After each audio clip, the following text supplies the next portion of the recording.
مبارک کے اندر جہاں عبادات کرنے کا حکم ہے، روزہ ہے، نماز ہے، تراویح ہے اور دیگر عبادتیں ہیں، زکوٰۃ ہے، انہی عبادتوں میں سے ایک عبادت صدقہ فطر ہے۔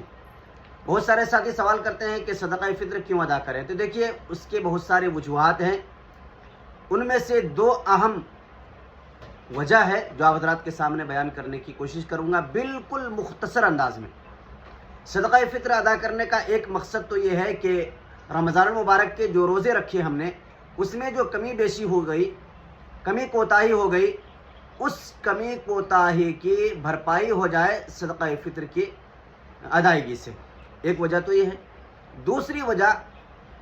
صدقہ فطر ادا کرنے کا حکم اس لیے دیا گیا تاکہ رمضان المبارک میں جو عید منائی جاتی ہے، اس عید میں ہمارے غریب بھائی وہ بھی شریک ہو جائیں، ان کا گھر بھی خوشحال رہے اور ان کے گھر میں بھی کچھ اچھی چیزیں آ جائے، پک جائے، اس لیے صدقہ فطر ادا کرنے کا اللہ کے رسول علیہ الصلوۃ والسلام نے حکم فرمایا۔